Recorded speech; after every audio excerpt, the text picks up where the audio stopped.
चलिए देखिए यहाँ पर जो ये दिया हुआ है फिगर जो दिया हुआ है कुछ न तो समतल पर वस्तु की गति के लिए इधर याद रखिएगा mg sin थीटा और इधर mg cos थीटा हो जाता है और ये लंबवत में लगेगा mg लगेगा और इसके अपोजिट में वस्तु के अपोजिट में ऊपर की ओर क्योंकि इधर नीचे की ओर खींचा जा रहा है, ठीक है ना, नीचे की ओर खींचा जा रहा है तो इसमें क्या लगेगा, ऊपर में घर्षण बल लगेगा एक का लगेगा। तो इसमें याद रखिएगा जो बल लगेगा वो होगा बल आपका एम ए किसके बराबर, याद रखिएगा mg sin theta, mg sin theta मतलब ए वाला पहले mg sin थीटा हो जाएगा यहाँ पर और माइनस में क्या हो जाएगा ए वाला, लेकिन न्यू के साथ गुणनफल न्यू mg cos थीटा, बस ये बात याद रखिए। और यहाँ से देखिए हम लोग ए के मान निकालेंगे तो ए बराबर क्या हो जाएगा, एम से ए डिवाइड होगा mg sin थीटा बाई में आ जाएगा, नीचे में दोनों के साथ में आ जाएगा, इन दोनों के साथ में क्या आ जाएगा नीचे में एम से कट गया, यहाँ से हम लोग त्वरण निकालना चाह रहे हैं, ठीक है ना, तो एम से ए भी कट जाएगा तो ये आ जाएगा आपका जी sin थीटा माइनस में न्यू cos थीटा, न्यू जी cos थीटा, ठीक है। अब यहाँ से क्या ले लेंगे हम लोग, जी कॉमन ले लेंगे तो यहाँ हो जाएगा g into sine theta minus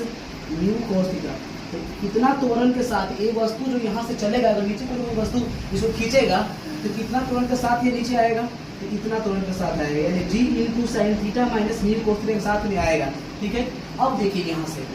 अगर अगला क्वेश्चन तो हो गया एक डेरिवेशन कंप्लीटेड, लेकिन एक अगला डेरिवेशन ये है कि अभी अगर एक समान वेग से आ रहा है, एक समान वेग से वस्तु अगर यहाँ से नीचे की ओर आ रही है, नीचे की ओर आ रही है तो ये जान लीजिए उस टाइम त्वरण क्या हो जाएगा, उस टाइम त्वरण हो जाएगा शून्य।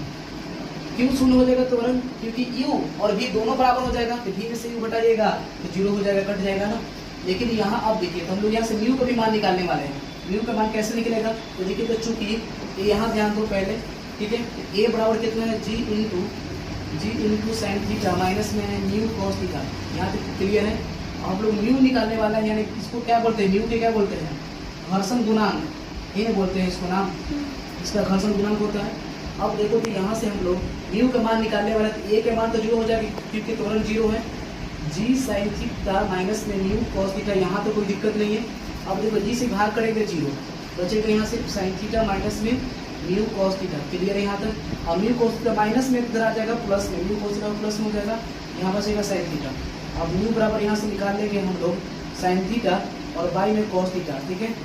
और देखिए यहाँ पर साइन में cos क्या होता है, tan थीटा, यानी कहने का मतलब ये है कि जब वस्तु एक समान वेग से अगर नीचे की ओर आ रही है तो उस कंडीशन में घर्षण गुणांक जो होता है वो tan थीटा के बराबर होता है और त्वरण जो होता है वो शून्य होता है, ठीक है। बस इतना ही है, चलिए इसका स्क्रीनशॉट ले लीजिए।